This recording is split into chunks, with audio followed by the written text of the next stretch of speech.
Good morning, everybody. This is Matt Webster again, back with the next video in my Christian Journey series. The next character on my list that I want to talk about is Edward Elric.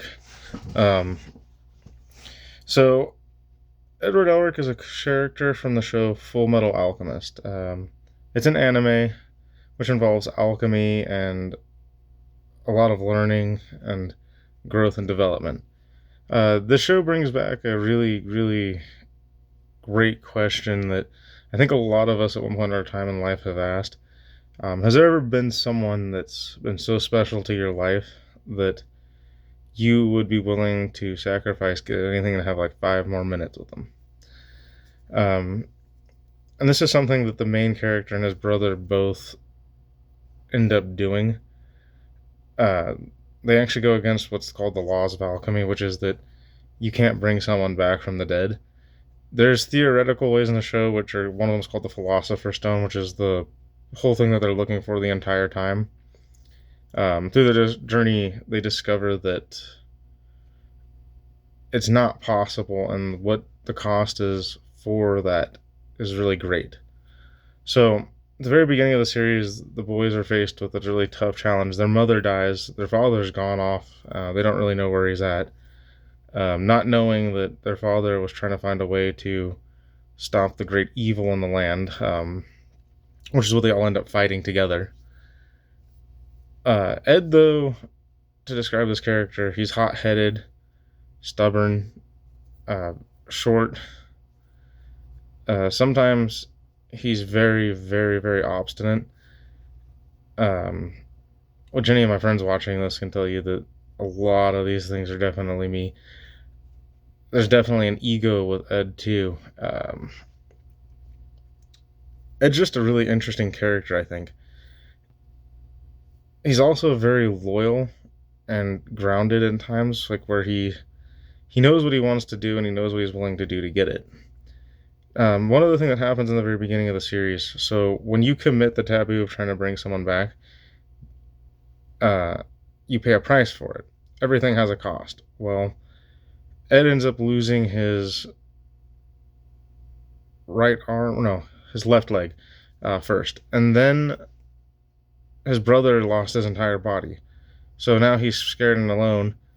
Um, to bring his brother's soul back, because that's all he can get, he attaches it to a suit of armor, but in return for that, he gives up his right arm. So then throughout the series, they're both looking for the Philosopher's Stone to like restore themselves. But by the end of the series, Alphonse gets his body back. However, Ed still has his automail limbs, is what they call them, which are just like robotic arms, robotic body parts. Through this series, though, Ed starts to develop and he starts to lose that childlike personality, even though he is himself a child. Which, by the way, he's also a prodigy, genius level intellect. He goes to great lengths to find knowledge. He reads, he studies. He's someone who is very, very, very on point with what he wants. And that's something I found in my own life. When I really want something and I want to discover things, I will research it, I will look into it, I will do whatever it takes to find that information. I believe there's always got to be an answer to everything. People think that there's not answers to certain things and that you should just leave things well enough alone. I'm somebody that digs deep for answers. And that's something this show taught me a lot about when I was a kid, that if you really want something, yeah, you're going to hit roadblocks sometimes and you're going to get frustrated, and answers aren't always going to come right away. And sometimes you get answers that you don't really want initially because you're missing small pieces of a puzzle. And when you don't have the whole puzzle, it can lead to a lot of problems. It's kind of like you have to like slowly put things together. Puzzles aren't meant to always be solved right away. Some people over here playing with kids' puzzles and then wondering why, when they've only ever done kids' puzzles, why these big ones are so hard. And those bigger puzzles are what life represents. you have all these parts and components, which something else is in the show. Alchemy is based on chemistry, and if you don't understand the chemical makeup of things and understand how that works, that's part of life. You're not going to know everything right away. You're going to have to learn it. You're going to have to put yourself in the process and build yourself with it. And that is something absolutely that God does do with people. You get small pieces of things and you slowly build yourself up. This character also being a prodigy was something that I grew up a lot with. Like, I was very smart from an early age, and been labeled autistic and ADHD, things like that at certain points in time. I've been accused of being on the spectrum, which isn't necessarily a bad thing. I have a lot of friends that are on the spectrum. Now, autism works very differently for certain people. Whether or not that's true is irrelevant for myself, but the thing is that oftentimes people get those labels too for reasons like this. You can see things, you can see patterns, which is my thing. I see patterns quite well, and I'm able to adjust to those patterns. It was my learning curve, is trying to figure out how the patterns fluctuated and how they moved around, what was necessary to figure out the pattern, which is something that I've had to do in my own life too, is figure out my own patterns of especially behavioral patterns, and adjust them. It taught me a lot about myself.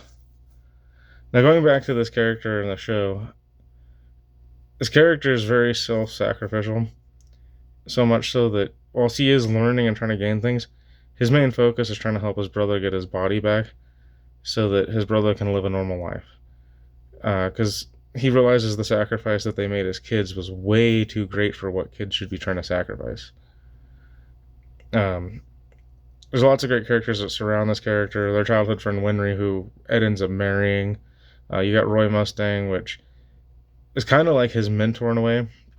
The character I mentioned before, Mace Hughes, is in the show. Great friend to the brothers. The characters in the show, honestly, are fantastic all around. This was some of the best writing in anime, I think. It's definitely in my top 10 animes. There's a lot to it too. The show also goes over what a soldier mentality is and what it does and how it develops a person. And he's a soldier from the very beginning. Even though he's a child, he learns what it means to have to do things for a cause, to fight for things. And a lot of people think that that's a very sacrificial lifestyle, which is kind of something that you're called to do, is be sacrificial. You don't always get the things you want in life without first sacrificing something. Which actually brings me to his quote. There's a fantastic quote that he uses in the anime, and that's, "There's no such thing as a painless lesson. They just don't exist. Sacrifices are necessary. You can't gain anything without first losing something."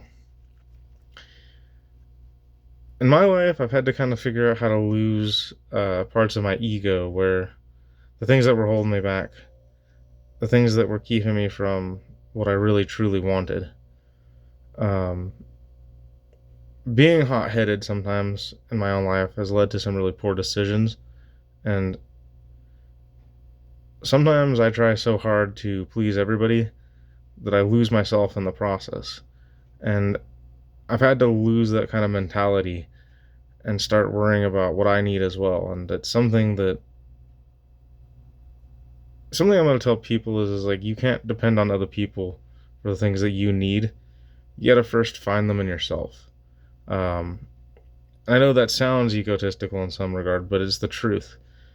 If you can't find the things in yourself, you're never going to find them in other people.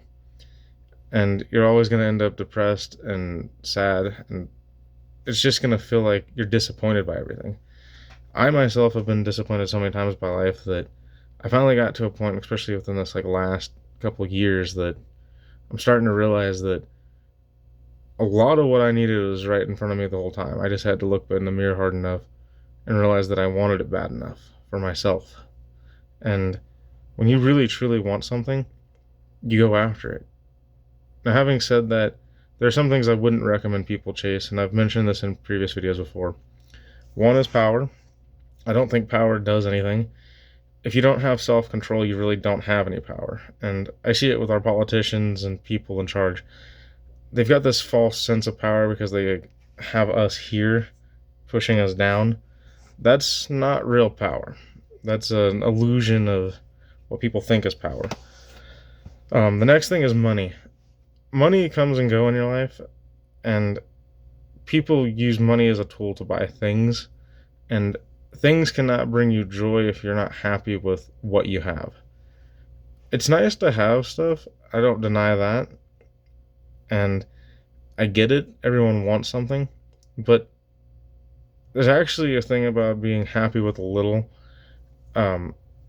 gives you the wealth that you need.